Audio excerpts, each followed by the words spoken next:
جو پہلا کویسچن ہے وہ عقیدہ ختم نبوت کے بارے میں ہے کہ نبی کریم صلی اللہ علیہ وسلم پر نبوت کا اختتام ہوا تو یہ خاتمیت زمانی ہے یا مرتبی ہے؟ یہ دو اقسام اس کی بنتی ہیں، تو یہ اس کے بارے میں کویسچن کیا گیا، تو یہ تھوڑی سی تفصیل اس کے جواب کے سلسلے میں آپ کی خدمت میں عرض کر دیتا ہوں۔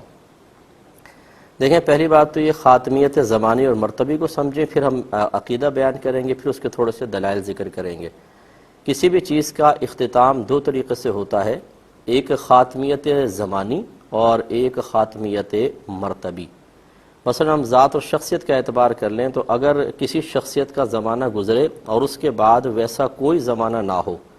جیسے ہم نبی کریم صلی اللہ علیہ وسلم کو لے لیتے ہیں کہ آپ نبی تھے اور آپ کے بعد اب کسی بھی نبی کا زمانہ نہیں آئے گا، تو اسے کہتے ہیں خاتمیت زمانی، کہ نبوت کا زمانہ اب ختم ہو گیا۔ اور ایک ہوتا ہے خاتمیت مرتبی۔ اگر کسی کو خاتمیت زمانی حاصل نہیں، صرف خاتمیت مرتبی ہے، تو اس کا مطلب یہ ہوگا کہ ان کے مقام اور مرتبہ کا کوئی شخص نہیں آ سکتا، لیکن جس منصب پہ وہ فائز ہیں وہ منصب جاری و ساری رہے گا۔ لہٰذا خدا نخواستہ اگر نبی کریم صلی اللہ علیہ وسلم کے لیے فقط خاتمیت مرتبی کو مانا جائے تو اس کا مطلب یہ ہوگا کہ نبوت کا سلسلہ تو جاری و ساری رہے گا، دیگر انبیاء علیہم السلام بھی آئیں گے، لیکن جس مقام اور مرتبے کے نبی کریم صلی اللہ علیہ وسلم ہیں ویسے مقام و مرتبے کا اب کوئی نبی نہیں آ سکتا۔ یہ خاتمیت سمجھنے کے بعد اب یہ عقیدہ ہمارا یاد رکھیے کہ مسلمانوں کا عقیدہ یہ ہے جو پورے نبی کریم کے دور اقدس سے لے کر آج تک چلتا چلا آ رہا ہے، اور جس میں کسی کو کوئی اختلاف کرنے کی حاجت ضرورت نہ پیش آئی، کہ نبی کریم صلی اللہ علیہ وسلم کو دونوں طرح کی خاتمیت حاصل ہے، خاتمیت زمانی بھی اور خاتمیت مرتبی بھی۔ یعنی آپ کے بعد سلسلہ نبوت ختم ہو چکا، اب زمانہ نبوت ختم ہے، اب کوئی اور نبی نہیں آ سکتا قیامت تک۔ اگر عیسیٰ علیہ السلام بھی تشریف لائیں گے، جیسے کہ ہمارا عقیدہ ہے کہ آپ کو آسمانوں پر اٹھا لیا گیا، اور قرب قیامت کے وقت دجال اور یاجوج ماجوج وغیرہ سے مقابلے کے غرض سے اور دیگر امور کے لیے اللہ تبارک و تعالیٰ آپ کو دوبارہ دنیا میں بھیجے گا، لیکن آپ بھی نبی کی حیثیت سے نہیں آئیں گے، بلکہ نبی کریم صلی اللہ علیہ وسلم کے ایک امتی کی حیثیت سے آئیں گے۔ لیکن اس طرح کے زوال نبوت نہیں ہوگا، نبوت آپ کے پاس ہے، لیکن آپ بحیثیت نبی کے نہیں آئیں گے بلکہ بحیثیت امتی کے آئیں گے۔ اور یہی وجہ ہے کہ جب حضرت امام مہدی رضی اللہ تعالیٰ عنہ اور حضرت عیسیٰ علیہ السلام مسجد میں مجتمع ہوں گے اور نماز پڑھانے کا وقت آئے گا، تو حضرت عیسیٰ علیہ السلام امام مہدی کو آگے کریں گے، آپ نماز پڑھائیں گے اور حضرت عیسیٰ علیہ السلام پیچھے نماز پڑھیں گے۔ یہ اشارہ ہے ایک امتی کی حیثیت سے تشریف لانے کی طرف۔ تو خلاصہ کلام یہ ہے کہ ہمارا عقیدہ یہ ہے کہ نبی کریم صلی اللہ علیہ وسلم کے بعد اب قیامت تک کوئی نبی نہیں آ سکتا، زمانہ نبوت کا اختتام ہو چکا ہے۔ اسی طریقے سے جب زمانہ نبوت کا اختتام ہو گیا تو خاتمیت مرتبی کا بھی عقیدہ کہ جیسا آپ کا مقام و مرتبہ ہے اب کسی اور کو حاصل نہیں ہو سکتا۔ اس میں چند دلائل دیکھ لیں۔ سورۃ الاحزاب میں آیت نمبر 40 ہے، اللہ تعالی ارشاد فرماتا ہے کہ ما کان محمد ابا احد من رجالکم، کہ محمد صلی اللہ علیہ وسلم تمہارے مردوں میں سے کسی کے والد نہیں ہیں، ولیکن رسول اللہ و خاتم النبیین، اور لیکن وہ اللہ کے رسول اور نبیوں کے خاتم ہیں۔ ایک لفظ ہوتا ہے خاتم، ایک خاتم، خاتم اس میں فاعل ہے اختتام کرنے والا، اور خاتم کہتے ہیں حقیقتاً مہر کو۔ جیسے کوئی خط وغیرہ لکھا جاتا ہے، آخر میں مہر لگائی جاتی ہے، تو سب سے آخر میں مہر ہوتی ہے، یا لفافہ بند کر کے پہلے دور میں اس کو سیل کرنے کے لیے ایک مہر لگا دی جاتی تھی۔ سب سے آخری جو عمل ہوتا ہے وہ مہر لگانے کا ہوتا ہے۔ تو اگر اس میں ایک جیسے قرات میں خاتم آیا ہے تو اس کا معنی ہوگا نبیوں کا اختتام فرمانے والے، یعنی سلسلہ انبیاء، آمد انبیاء کا اختتام فرمانے والے۔ اور اگر اس کو مہر کے معنی میں لیں تو نبیوں کی مہر، یعنی تمام انبیاء علیہ السلام تشریف لے آئے، اس کے بعد اب نبی کریم صلی اللہ علیہ وسلم سب سے آخر میں تشریف لائے۔ تو اس آیت کریمہ میں نبی کریم صلی اللہ علیہ وسلم کو واضح طور پر تمام انبیاء علیہ السلام کے بعد بحیثیت نبی آنے کا ذکر کیا گیا۔ معلوم ہوا کہ سب سے آخری آپ ہی ہیں، آپ کے بعد اب کوئی اور نبی نہیں آئے گا۔ دوسری روایت ہے، یہ ترمذی کی روایت ہے، حدیث نمبر یہ 2272 ہے، انس بن مالک رضی اللہ تعالی عنہ اس کے راوی ہیں۔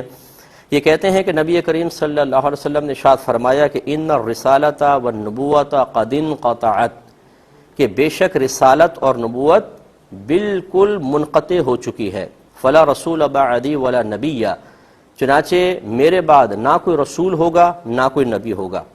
قال حضرت انس بن مالک رضی اللہ تعالیٰ عنہ کہتے ہیں فشق ذلک علی الناس، تو یہ بات لوگوں پر بڑی گراں گزری، یعنی اس اعتبار سے کہ اب سلسلہ نبوت اگر بند ہوگا تو نزول وحی کی جو برکتیں ہیں ہم اس سے محروم ہو جائیں گے، اور جو مستقبل کے معاملات پہلے ہمیں بتا دیے جاتے تھے اب ان کے اطلاع کا ذریعہ بند ہو جائے گا۔ تو نبی کریم صلی اللہ علیہ وسلم نے فرمایا فقال لیکن المبشرات، اور لیکن بشارتیں ہیں۔ صحابہ کرام نے پوچھا یا رسول اللہ صلی اللہ علیہ وسلم وبل مبشرات، یہ بشارتیں کیا ہیں؟ فرمایا رؤی المسلم، مسلمان کا خواب، وہی جزء من اجزاء النبوہ، یعنی اللہ تبارک و تعالی بہت سے مسلمانوں کو خواب دکھائے گا جس میں مستقبل کی چیزیں ہوں گی، اور یہ نبوت کے اجزاء میں سے ایک جز ہے۔ یعنی اب سچے خوابوں کا سلسلہ کہ جس میں فیوچر کی کوئی بات اللہ تعالیٰ کسی کو دکھا دے وہ سلسلہ جاری رہے گا، لیکن اب نبی اور رسول نہیں ہو سکتے۔ اس سے بھی ظاہر ہوتا ہے کہ دیکھیں اگر خدا نخواستہ یہ کوئی کہے کہ نبی کریم صلی اللہ علیہ وسلم کا مرتبے والا نبی نہیں آ سکتا لیکن نبوت کا سلسلہ بند نہیں ہوا، یعنی خاتمیت مرتبی ہے، خاتمیت زمانی نہیں، تو پھر یہ کہنے کی ضرورت نہیں تھی کہ اب صرف مبشرات ہیں، کیونکہ اگر کم مرتبے کا نبی آتا تو پھر وہ یقینی سی بات ہے غیبی خبریں تو دیتا، مستقبل کے بارے میں تو بتاتا۔ نبی کریم صلی اللہ علیہ وسلم کا مطلقاً اس کا انکار فرمانا ثابت کرتا ہے کہ جو خاتمیت آپ کے ساتھ ہے وہ خاتمیت مرتبی بھی ہے اور خاتمیت زمانی بھی ہے۔ اگلی حدیث بخاری کی ہے، حدیث نمبر ہے 3535، حضرت ابو ہریرہ رضی اللہ تعالی عنہ اس کے راوی ہیں۔ یہ کہتے ہیں کہ نبی کریم صلی اللہ علیہ وسلم نے ارشاد فرمایا کہ ان مثلی و مثل الانبیاء من قبلی کمثل رجل بنا بیتا فاحسنہ واجملہ، بے شک میری مثال اور مجھ سے پہلے جو انبیاء علیہ السلام گزر گئے ان کی مثال اس شخص کی طرح ہے جس نے ایک گھر بنایا، پھر اسے بہت خوبصورت کیا، بہت اچھا کر دیا، ڈیکوریٹ کر دیا، الا موضع لبنۃ من زاویہ، مگر اس کے ایک گوشے میں ایک اینٹ چھوڑ دی، فجعل الناس یطوفون بہ ویعجبون لہ ویقولون هل وضعت هذه اللبنہ، سرکار فرماتے ہیں تو لوگ اس کا طواف کرنا شروع ہو گئے، چاروں طرف سے اس کو دیکھنے لگے، اس کو پسند کرنے لگے، اور یہ کہنے لگے کہ یہ اینٹ کیوں نہیں رکھی گئی، ایک اینٹ کیوں رہ گئی؟ سرکار فرماتے ہیں فانا اللبنہ، بس میں وہ اینٹ ہوں، وَأَنَا خَاتِمُ النَّبِيِّينَ، اور میں نبیوں کا اختتام کرنے والا ہوں۔ دیکھیں جو عمارت نبوت ہے جس کی اینٹیں سرکار نے ایک مثال کے طور پہ بیان فرمائی کہ انبیاء علیہ السلام ہیں، ایک اینٹ رہ گئی تھی، وہ اینٹ لگی اور وہ سرکار نے فرمایا وہ اینٹ میں ہوں، اس کا مطلب ہے کہ عمارت کمپلیٹ ہو گئی، جب کمپلیٹ ہو گئی تو کسی آگے اینٹ کی تو گنجائش رہی نہیں، نہ خاتمیت مرتبی کے حوالے سے نہ خاتمیت زمانی کے حوالے سے۔ یہ حدیث بھی ظاہر کر رہی ہے کہ دونوں طرح کی خاتمیت نبی کریم صلی اللہ علیہ وسلم کو حاصل ہوتی، ورنہ سرکار یوں فرماتے کہ ایک اینٹ کی گنجائش تھی اور ایک چھوٹا سا اور کونا خالی رہ گیا تھا، تو اس میں پھر یہ ہوتا کہ جی اینٹ تو میں ہوں اور وہ کونا جو ہے وہ بھرے گا وہ شخص جو بعد میں آئے گا، اگرچہ میرے مرتبے کا نہیں ہوگا اس لیے چھوٹا سوراخ چھوڑ گیا اور وہ اس کو پورا کرے گا، ایسا نہیں ہوا، بلکہ سرکار نے اپنے بارے میں ارشاد فرمایا۔ اگلی روایت دیکھیں، یہ مسلم کی روایت ہے، حدیث نمبر 523، حضرت ابو ہریرہ رضی اللہ تعالیٰ عنہ اس کے راوی ہیں۔ سرکار فرماتے ہیں کہ فضلت علی الانبیاء بست، مجھے دیگر انبیاء علیہ السلام پر 6 چیزوں سے فضیلت سے نوازا گیا ہے۔ اعطیت جوامع الکلم، مجھے جوامع الکلم دیے گئے ہیں۔ جوامع الکلم کا مطلب ہوتا ہے کہ ایسا جملہ جو ضخامت اور الفاظ کی مقدار کے اعتبار سے بہت بظاہر چھوٹا لیکن مفہومات کے اعتبار سے بہت ہی بڑا ہو۔ وَنُصِرْتُ بِالرُّعْبِ، اور مجھے روب سے مدد دی گئی، یعنی میرا روب اور دبدبہ قائم کیا گیا۔ وَأُحِلَّتْ لِيَ الْغَنَائِمُ، اور میرے لیے مال غنیمت حلال کر دی گئیں۔ وَجُعِلَتْ لِيَ الْأَرْضُ طَهُورًا وَمَسْجِدًا، اور میرے لیے زمین کو پاک اور مسجد بنا دیا گیا، یعنی زمین کو پاک بھی کر دیا گیا کہ ہم اس سے تیمم کر سکتے ہیں، اور مسجد بنا دیا گیا یعنی سجدہ گاہ جہاں چاہے ہم عبادت کر سکتے ہیں۔ وَأُرْسِلْتُ إِلَى الْخَلْقِ كَافَّةً، اور مجھے تمام مخلوقات کی طرف بھیجا گیا۔ وَخُتِمَ بِيَ النَّبِيُّونَ، اور ختم کر دیے گئے میرے سبب انبیاء علیہم السلام۔ اس میں بھی سرکار نے واضح طور پہ فرمایا کہ میرے بعد اب نبیوں کا سلسلہ بالکل ختم کر دیا گیا۔ مسلم کی روایت ہے، حدیث نمبر 2354 ہے، حضرت محمد بن جبیر بن مطعم اپنے والد سے روایت کرتے ہیں کہ نبی کریم صلی اللہ علیہ وسلم نے ارشاد فرمایا انا محمد، میں محمد ہوں، وانا احمد، میں احمد ہوں، وانا الماحی، اور بے شک میں مٹانے والا ہوں، الذی یمحا بی الکفر، جس کے ذریعے کفر کو مٹا دیا گیا، وانا الحاشر، اور میں جمع کرنے والا ہوں، یعنی لوگ میری وجہ سے اب آخری ہیں سرکار نبی، اس کے بعد قیامت آ جائے گی اور لوگوں کو میدان محشر میں جمع کیا جائے گا۔ اور فرمایا انا العاقب، اور میں پیچھے آنے والا ہوں، والعاقب الذی لیس بعدہ نبی، اور عاقب وہ ہے کہ جس کے بعد کوئی نبی نہیں ہوگا۔